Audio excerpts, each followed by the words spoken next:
All right, guys, I'm back. I actually didn't intend to do this video, my story time, until I had finished the Elijah Wanda Katina thing. But I had a series of events that have occurred that kind of pushed this video up. So please, bear with me. I appreciate you. So I told you guys that this story time is going to be why I'm not interested in being with a partner at this point. And so I'm going to start. I don't know if I did this on my story time. I had to have done it on the story time in my other channel. So I'm not going to go as in depth in this video as I did in that one. But yeah, so I'll start with my family. The first four males that I encountered in my family, that would be my dad, my brother, my uncle, and my grandfather. Because, my uncle was maybe 6 or 7-ish, maybe, when we showed up. Somewhere. He was still he was below 10, I know that. So anyway, and I was 3 when we got down to Alabama. So we all played together, and I'm going to leave it at that. But with the males in my family, there is a level of disrespect that they have towards me. And it's been there the entire time. When I was young, me and my dad, we were close.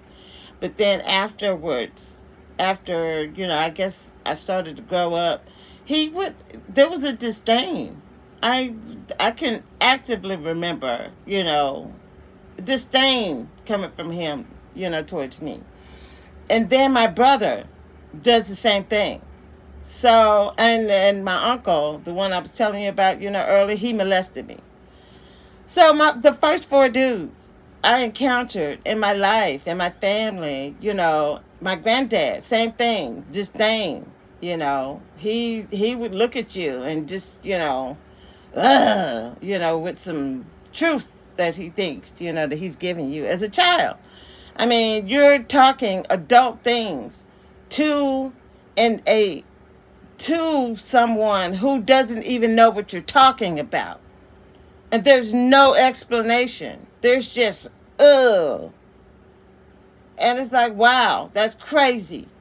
Especially today when people accept everything about somebody. You can walk around with blue hair. You can,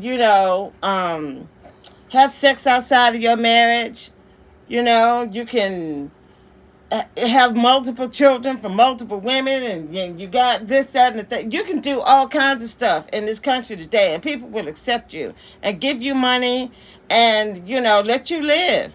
And I haven't had that luxury because for some reason, black men and black women and white people, I get it from everybody, they look at me and they think that they know something about me that they don't even really know is true. What they think they know actually might be true, but it might not. And I get this I get it all the time. I actually got it the other night, and that's another reason why this video got pushed up.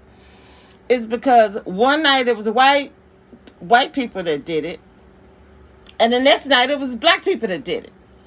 So this is the dynamic of what I'm trying to, explain to you. And I don't really remember having any problems with the general males in the community, that I grew up in. I was never abused by any of them. I feel like I was respected because my parent, my dad and my granddad, my family, was respected. So I can't remember any ill communication from the general men of that time. And so that goes to school. In school, the kids that I grew up with, I wasn't respected. The only respect that I got, it was because I was academically inclined. I only had like a couple of friends, in high school, and I became like a tomboy. I don't know where that kind of came from. It came from somewhere. I guess, being on the farm and um, living around dudes because I was the only girl. My parents had a boy and a girl, and I was my grandmother's only granddaughter. So I was around a whole bunch of guys, all the time. And I don't know. Like I said in my other video, I actually enjoy, being around men. I like men as its species. But for some reason, they don't gel, with me. And so with my boyfriend, the first boyfriend I had in high school, I was in the ninth grade, and I think he had to be in the 11th because they were 2 years older than me. And it was my first of, and so the only thing I can remember is that the whole thing between him and my friend was brewing back and forth. And I guess she didn't feel like, I deserved to have him as my boyfriend. And she wanted him for herself. And I can remember a conversation that I'm like, I'm not good, with infidelity. And I can only surmise at this point that he didn't like the way I said it. It was something that I said that he didn't like. And he went and did it anyway. And I'm humiliated in front of the school. It was such a hard time. I mean, my high school years sucked, and I still managed to get National Honor Society out of that joker. Boy, I'm telling you, that was something. And my brother is still friends with that joker today. He stayed friends with him, even though he's my brother. And this is the kind of joker it was and is. And it took me years to figure this out. I mean, I was like, what? I had to be probably in my late 30s before I started to really get a tingle in the back of my head that was like, okay, wait a minute, something is going on. But by the time I was in my 40s, I was fully cognizant of just what a piece of dung my brother really is, and that he just doesn't have any respect for me. And I learned how to be okay with it. So yeah, high school. High school sucked. High school sucked. I think he was the only official boyfriend that I had in high school. I might have had one more, but then he turned around and did the same thing. And I was humiliated, again. So I don't even really consider him a boyfriend. But let me see. Where are we? College. Yeah, I didn't have a boyfriend in college, and I didn't connect with guys on that level. I saw guys that I thought that were amazing and I would love to have dated, but they didn't see that, in me. And then with the black females. So I'm gonna have to go back to school, and the two women that I encountered, I encountered my aunts, but we moved when I was 3, so I don't remember those encounters. So the first prominent women in my life were my mom and my grandmother, and they were two different women from two different times. And I felt the most loved and accepted by my grandmother. And I don't know I'm sure that affected my relationship, with my mother. And my mother didn't teach me anything about men. I mean, nothing. Nothing. She taught me absolutely nothing about men. And I learned nothing from my dad. And my grandmother didn't teach. Nobody taught me anything about men. So I'm literally being sent off into these spaces, like in schools and different, places. And I know nothing about the dynamic between men and women, the relationship, the ups, the downs. None of this was even communicated to me. And I look back and I'm like, how did they think that I was going to be successful in being in a relationship if nobody ever taught me about one, you know? And my parents were so fixated on me not having kids that guess what? I don't have kids. So they did a good job. And now we got property in Alabama that I have to figure out to do something with because I'm the last one. I'm the last one that my dad wants to leave it to. So who am I going to leave it to? And that's the thing that, I have to work on. That's another video. But yeah, I'm in a quandary. I'm in a quandary because I can't really trust black people like that anymore. And now that I found out about Christianity, I really can't trust black people. And I can't trust black people with money because they're capitalists. So yeah, I'm in a bad spot trying to figure out how to get this done. But like I said, that's another video. So anyway, looking at the females in my family, and then the females in school, I was disliked in school, and I was disliked in high school, and I was disliked in college. I didn't really find like female acceptance until I got into the Army. That was a better position, for me, with men and women. I actually had a better time with men and women when I joined the Army. So that was that was kind of stabilizing, for me, because it kind of affirmed that maybe I'm not this bad person that, everybody's trying to tell me I am, at home. And it was, like I said, affirmed, So as I went through the Army, I don't know. My first enlistment was 5 years, and I spent most of that in Fort Lewis, Washington. Now, back in those times, going to Fort Lewis was like going to a whole different world. And that was when I first started to see the separation between black and white, because Tacoma didn't have that many black people in it.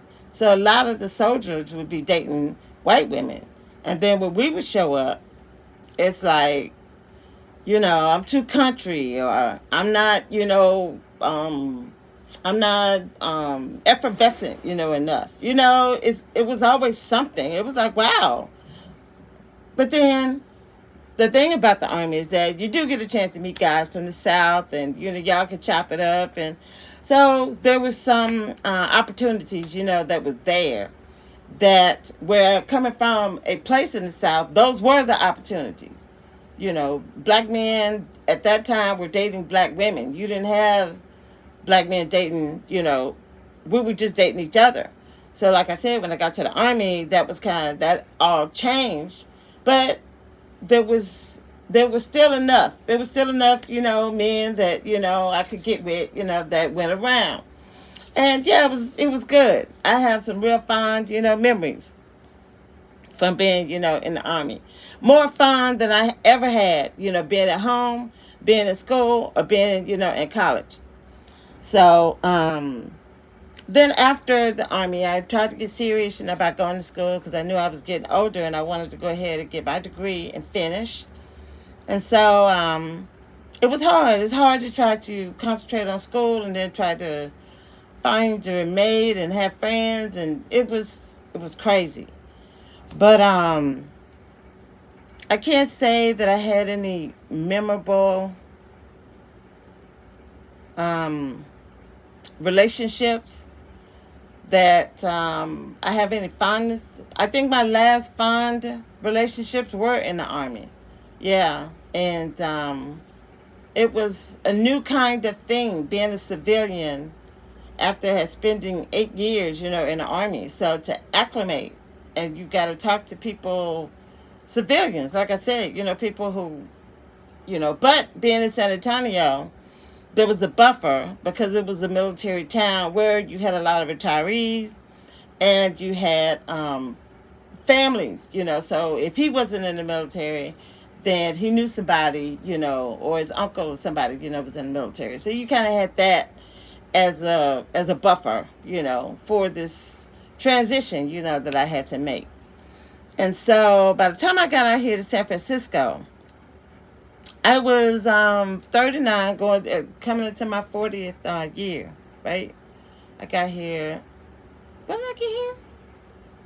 No. Yeah, I got here in '09. So yeah, I was 39. And so that was a trip. I was really in search of something. I didn't know what I was in search of. And I can promise you, it wasn't Jesus. I was not in search of Jesus, okay? Let me put that on the table. And so it was so crazy. It was so crazy. I actually might have to take that back. Might have to take that back. I actually have some fond memories in San Francisco. Yeah, I can't even lie. Okay, yeah, thinking.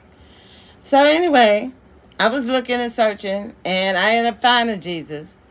So has been a new journey, for me to try to decide what things, I want to put down and say, okay, Lord, you are the Lord of my life, and this is what I, want to do.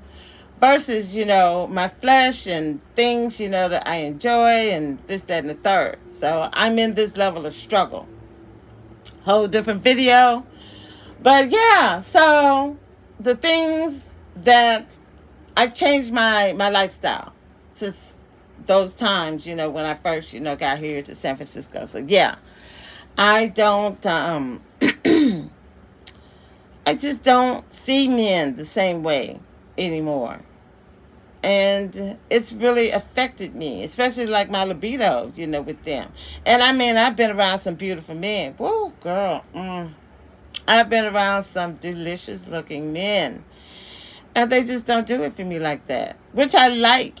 I actually like that because I think that I listen to men better now and that I interact with them better. So even though I don't really want to be romantic, with them, I still have a level of appreciation, for them. And I think that they feel that. I get a lot of positive comments, from guys about my energy these days. And I appreciate that. But I'm just at that point now where like I just said earlier, I just don't see them the same. And some of that, now that I've been enlightened to Christianity, like I said in that previous video, they've affected our lives all the way up to the financial system. I mean, the fact that we're even... Okay, so men created the Constitution. There were no women at the Constitutional Convention. Let us say that. But you go and you look at what's happening even on a monetary level. Money is supposed to be minted according to the Constitution. This is what they wrote. Okay? So now we've moved from minting money to cryptocurrency. From the people who always go back and wave around this Constitution in our face, the founding fathers, the wisdom of the founding fathers. And now we have a coin shortage from a constitutional mandate that they're supposed to be printing coins. I mean, not printing them, minting them. How is it that we have a coin shortage when our money is supposed to come from being minted? We don't have a dollar shortage. I didn't hear about the dollar shortage. And paper money is not even constitutional. You can't mint paper. You print paper. And now they're taking us from printing paper to now not even having paper at all. Now it's in the ether space. And this comes from a foundation of a religion that has sold itself to capitalism. And it will sell you out. You saw what they already did to black people. Look at what they're doing to the Middle East right now. Look what they've been willing to do to women. Look what they have done to Central America. This is why we have an immigration problem today, is because of our foreign policy. And our foreign policy has been run by men. Men who will still take Adam and Eve and try to use that against you, when Adam had just as much responsibility in this whole mess that we're in. I'm begging people to wake up to what's going on. And it's these kinds of things that just hinder my ability to be able to have that kind of spark and connection, with a guy.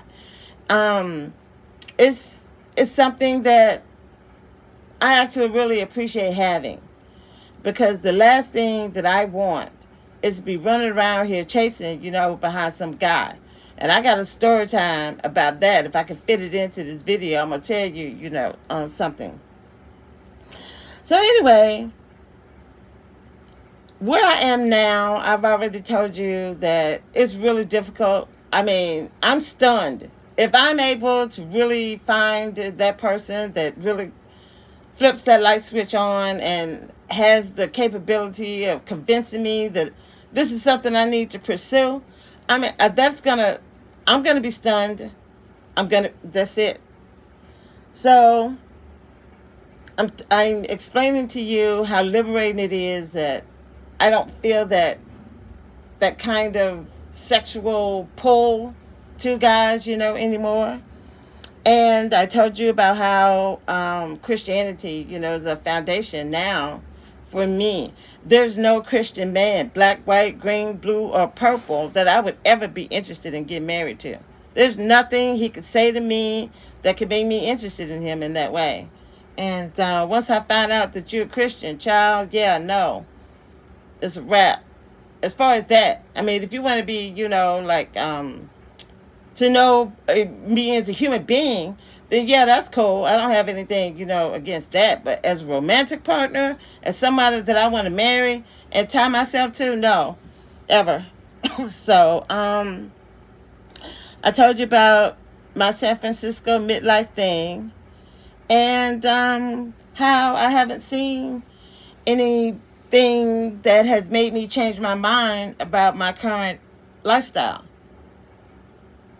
I'm in a asexual lifestyle right now, and I would need somebody to sit down and convince me as to why I would need to give that up.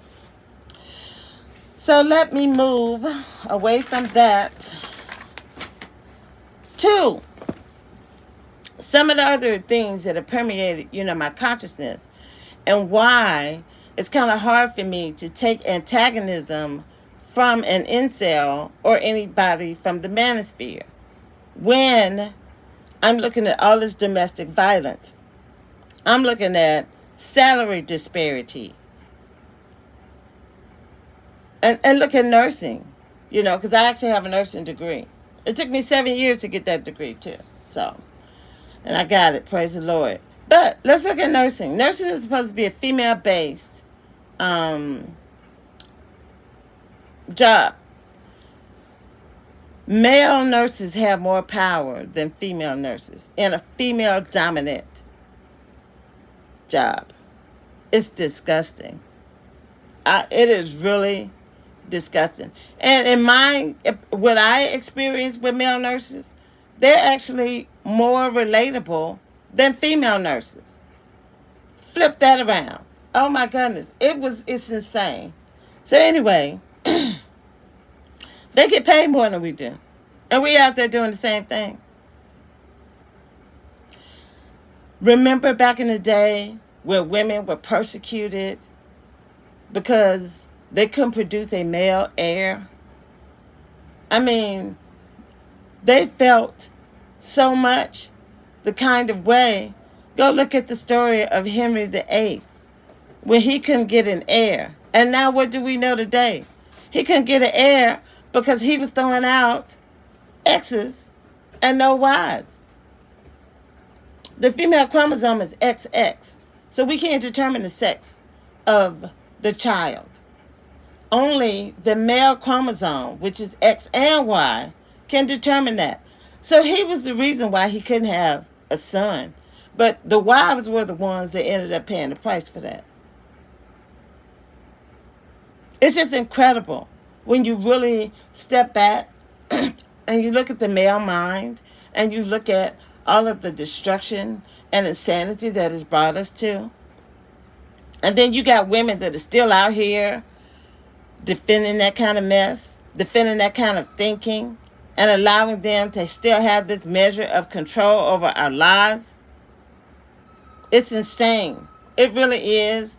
And the black women that I've encountered that are in these sororities and, really feel good about being, in their churches and in their organizations. That stuff has absolutely nothing to do with Jesus. They have videos on YouTube that talk about disavowing from sororities.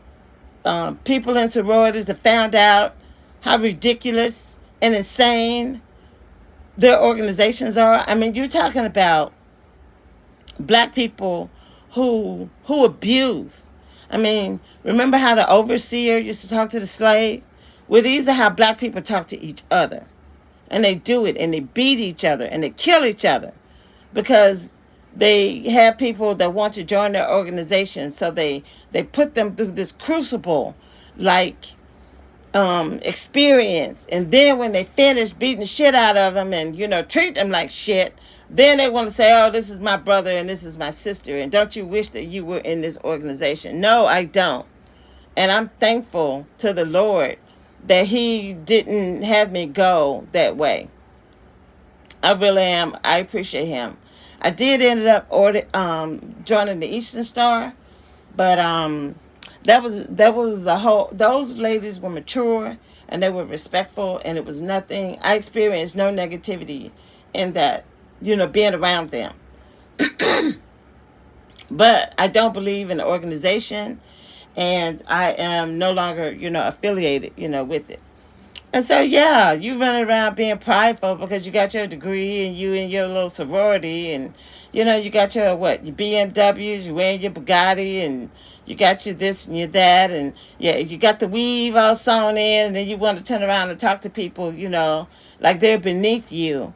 When I have a degree, I did 8 years in the military. I have 15 years of government service under my belt. And now I'm working my way up to being an entrepreneur.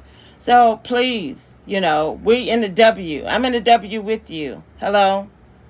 So how is it that you think that you can come here, and disrespect someone you don't even know what credentials they have? I'm never going to be disrespected to my face. I don't care what race you are.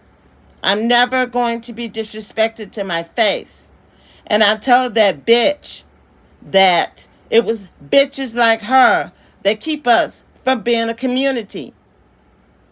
Yeah, she was black. I actually went over and was trying to talk to a friend earlier because I saw them when they walked in. And in San Francisco, there are not that many black people like that. So when we see each other out, I normally have a positive, experience. It's one of the few negative experiences I've had, because we're so few, here. But these people were from D.C. because I spoke to them when they came in. I was over talking with, having a different conversation. I talked to them. I spoke to them, and when I finished that conversation, before I was getting ready to leave, I stopped in just to go and say, hey. And the first girl I talked to, she just talked to me. But she was kind of standoffish. And it kind of let me know that she wasn't interested, in hearing me. And so I turned around and I talked to the guy who I really ran over there to talk to because I liked his fashion. And I was talking to him about his fashion, and this lady, and she was Asian. She was like, oh, excuse me, we were trying to take a picture. I was like, oh, okay, cool. And so I waited for them to take the picture. And I told her, thank you for communicating to me, let me know that y'all had something y'all was doing and for me to wait. And she said, oh, thank you. I didn't want to be rude. I said, you weren't rude at all. And I appreciate your communication. And I started talking to the guy, and we were talking about his fashion. I was turning him around because it was too many people for me to walk around him so that I could look at him. So I was turning him around, and he was turning, and then this bitch, ma'am, you've got your hands all over him. And that's when I told her that. I actually was going to leave. And say, oh, I'm sorry. But then, yeah, she jumped out.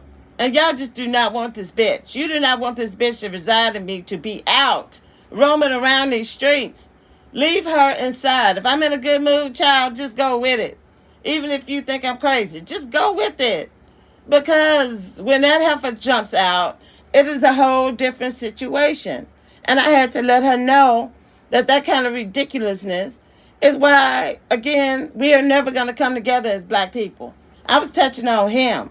He didn't have the problem with it. So I don't understand how she had more of a problem with something that had nothing to do with her. And I was only talking to him about his fashion. It was insane and ridiculous. And the thing that really made me go there is because I had an encounter with some white people the night before that had permeated over into the next day. And I had an event that I needed to go to. And I had to ask the Lord, I'm like, do I have to go? Because I really honestly didn't even want to go. And so I had to go. And it turned out that by the time I left that event, I was in such a positive space. I mean, I went from not wanting to go to being really grateful that I went. I got some really good information. And so by the time I ran over into them, I was just I didn't know that I could get to that point coming from the beginning, of that night. And I mean, I came from a bad place. Even with my neighbor from downstairs, and that's a whole different video that I probably put it on my other channel. But anyway, it was just insane to have gone and on my way back home in the same state that I was in when I left the house. After all of the time and energy and effort I put into trying to get myself into a better frame of mind. And it was for nothing. It was absolutely for nothing. And I'm going to tell you bitches out there, okay? You bitches that look like me and swear you love Jesus and, I look, do not come for me. Do not. It is not going to be pretty. Whatever you got going on, take that shit with you. If I'm in a good mood, leave me there. Okay? And that, I have black hatred, written down here. So that actually ties into what I wanted to say, about that. And the other thing that black people don't understand about Christianity is that it's founded on white supremacy. If white Christians believed in all this stuff that they said that they think that Jesus said, they would be treating us completely different. This would be a completely different country, and this would be a completely different world. You've been bamboozled. And what you've done and what you're doing is you're letting the lies that you have been told cauterize your brain. And we're being destroyed. We're being destroyed because you guys won't go inside of that book and read it for yourself. And that's all you're doing. You're perpetuating white supremacy. And you're killing your own people. And you're killing life on earth. And everybody else is trying to live a decent life with your insanity. And so what else do I have? Oh, so this goes too with black hatred. If you go historically and you look, there were house slaves and there were field slaves. And so what has happened as a result of these two positions is we now have what I label as black hatred. When both house and field were slaves, they were slaves.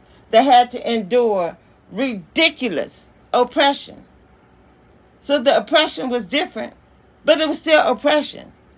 But one was seen to be better than the other when it was just oppression.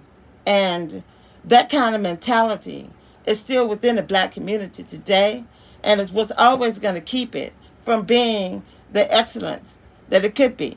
They won't let it go. I told you my experience in the W. And she running around with I don't know how many hundreds of dollars she had to pay to have that shit sewn into her head. Okay? So How is it that I'm your enemy when you can't even see natural beauty within yourself? So before you come and attack me, figure out who you are. Get yourself, together. Don't come and try to break me down and to analyze and psychoanalyze what you think I'm doing if you haven't reconciled whatever you got going on within yourself. That's just a word of advice, ladies. I have talked about Adam. I am not going to talk about my neighbor right now. That's a different video. Okay.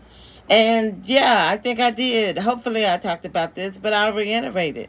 How I can't have respect for the manosphere and the incel community when we got black on black crime. I mean, y'all dudes out here shooting each other. You're shooting and killing each other over nothing. And you want me to get some respect from where?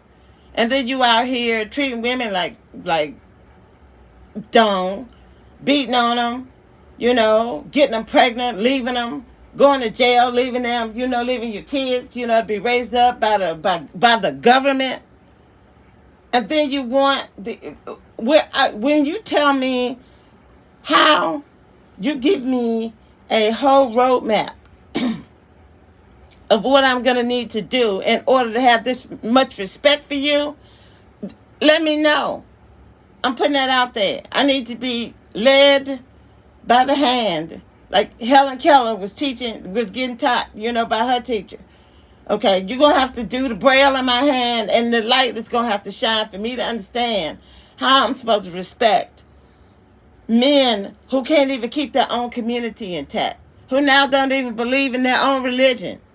Black men brought black women this religion, and now you don't even believe in it no more. You don't even have sense enough to go and read it for yourself. You go and you get taught by colleges something that you should be able to understand for yourself, and that's the Bible. There's another story inside of the book that these black men who got these theology degrees are not telling you. But they're becoming senators. They're getting power off of lies, off of religious lies. Raphael Warnock is a liar. He's no better than Herschel Walker. And you can't get people to understand that. You can't raise your children from jail. You can't be mad because you can't have authority over your children when you allow the state to raise them. We're not going to be able to have love until, and this is the thing that I wanted to end this video with. Oh, okay. So I'm at 40 minutes. Praise the Lord. The solutions for Christians. So you see, like I was talking about, like with sororities and things like Masonic organizations and that country club kind of thing. If you are in Jesus, He gave us a commandment that we're supposed to love each other. So when a Christian see a Christian, that's supposed to be a love fest. The more Christians you have around each other, we all supposed to be loving each other in ridiculous ways. Okay? The complete opposite is going on. The complete opposite. I'm sure that she's a Christian. And what she did to me, even though I'm not a Christian anymore, I love the Lord. So where was that love back from me? Because one of the stereotypes is that black women, we go to church, we do this, that, and the third. So I have to let people know that I'm no longer in a religion and I'm no longer in a political party. And I have to do that because people will naturally assume, especially since I'm running around talking about Jesus, that I'm a Christian. And I'm not. I'm not. I don't believe in Christianity, anymore. But they're supposed to believe in loving one another. I've had Christians treat me like I'm something under the bottom of their shoe. If they don't understand their own text, the level of disrespect that's about to come to Christians is something they have created. You create that kind of energy when you do that kind of madness. And I'm going to start calling y'all jokers out. So I promise you, You better be careful with your mouth, because I'm not going to let you leave my presence without you hearing mine. Promise. Promise. Love one another. Figure it out. I don't know what Jesus she thinks is going to welcome her in his arms when she sat there and treated one of his children the way that she did. How do you feel comfortable in Jesus being so nasty for no reason? What heaven do you think that you're going to reside in acting like that? They have lied to y'all in that church. John 3:15, John 3:16, it doesn't say what you think that it says. You need to get in there and read it. You need to get in there and read that. Read it for yourself. And you need the help of the Holy Spirit to do it. Because it wasn't until he actually started showing me that I was like, oh my, is that what that means? I mean, stuff I've been reading my entire life. And I saw it in a completely different way. And it's its own level of miracle that I don't hate the people that brought this to me. You know, a community that actually really shunned me for the most part. Because I don't want to go back down there, and I got to, because I got to deal with this property. I don't ever want to go back down there again in my life. And it's because of the way I was treated. I've got only a few people that I'm looking forward to, that I got to, no, it's a cesspool of hate, of just nastiness. It's like going into a snake pit. That's where I envision it. So yeah, there's no loving of one another that's going on down there. And one of the other solutions that I think that we could do to help us turn this mess around is to start taking responsibility. I've talked about that. I talked about that, in the other video. I talked about that throughout the whole season, with Ben taking responsibility, for blowing his marriage, up, being stupid. Justin not taking responsibility, for the stuff that he's bringing, to his marriage. That's what it looks like. And then learn to recognize and accept the truth. I've talked about this on my other channel. I've had people, again, up in my face my entire life. And I eventually had to just ask myself and admit, if I found out that they told me the truth, I'm like, wow, they were telling me the truth. But then I find out that you're lying and you're just projecting your own bullshit onto me, that's not really who I am. Yeah, I had to learn that. I had to learn when to let people know, hey, thank you for telling me the truth. Or, yeah, that's not who I am, and this is you. So you're going to have to take this with you. And it's something. But I've learned to appreciate being told the truth, because I needed to hear it, and I needed to be able to learn from it. So it's a dance. It's a back and forth. But taking accountability and taking responsibility for whatever it is that I need to take responsibility for, and giving it back when I need to. Yeah, you're going to take this with you. I'm not taking this with me, because I got enough. I got enough mess. That's all. That's mine. That's just originally my own mess. And then mess that I got to figure out that I've gotten from other people that I got to learn how to let go. So it causes so much strife and pain. I've been suicidal twice. And the only reason why I haven't committed suicide today is because I am figuring this thing out, with Jesus. Otherwise, I wouldn't be here. That's how hideous it is to live in this country. And I've already thought about it. There's nowhere else for me to go. There's nowhere where a black woman is respected on this planet. And I lay that at the feet of white Christians. And I don't care how y'all feel about it. And like I said, you already know how I feel. You go listen to it, on my other channel. And the last thing that I have written at this time, if I have, something else, for this as solutions, because I'm a solutions-oriented person. I like to do puzzles, and try to figure stuff out. So, the last thing I have written is take no judgment from hypocrites. especially a Christian. Child, if you find out somebody is a Christian, you automatically know they're a hypocrite. It's if you go back and read the parable of the tares and the wheat.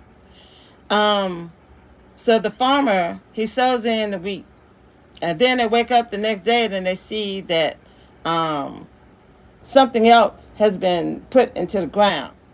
And so he's like, oh man, what has happened? And so they decide to leave those two things that have been planted until it's time for them to be harvested. Because what happens is, at a certain time in their growth, you can be able to tell the difference between the two of them. So you can tell the difference between the quality of wheat and the grass, parasitic nature of a tare. Once they get to a point in age where they start looking different, from each other. And that's what I see with Christians. Christians to me are tares. They are not wheat. They think they're wheat, but they ain't. They tares. And they profess a religion that they know nothing about. They can tell you about their different individual religions. Like an SDA can tell you about that. Jehovah's Witness can tell you about that. A Catholic can tell you about that, and such and so on. But they can't look at their religion. And they sure don't know what's in that Bible. I can promise you that. They do not know what's inside of that book. And when you come with all of that ignorance in your venom and hatred against other people, and you know nothing about Jesus, you know nothing about him, it makes you look ridiculous. And people are tired of it. And you guys are going to have to figure this out, or you're going to be in trouble. I don't see anything coming good out of that religion. I just don't. So, yeah, me and black Christian men, 99%, or I would say at least 90 to 99% of black men are Christians. So that limits my ability to be able to find a mate. Then you have the other 10-ish% of black men who either don't believe in God or are in some kind of other religion. And I'm not going to be with the man that's in a religion, and I'm not going to be with the man that does not believe in God. So that knocks a whole lot of potentials off of my list, my available man list. So once I actually saw, this as a whole, you know what I mean? Not just with black men, but just men, in general as a whole. It actually really kind of helped me to lessen some of the anger, that I have. So the whole non-sexual tension has helped with my anger. Seeing how we have all been lied to, and how we've been sucked into this mess has helped lessen, my anger. And just trying to do something different and put us on a right path, has lessened my anger. Because holding on to anger is not going to allow us to hear one another. It's not going to allow us to forgive one another. And it's not going to allow us to change.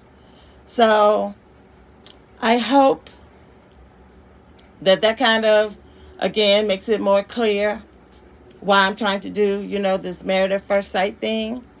And I'm also going to hopefully be able to give some more insight when I talk about Katina and Elijah or Isaac. So, okay, guys, I hope that this is something educational and positive for somebody, out there. And I'll talk to you later.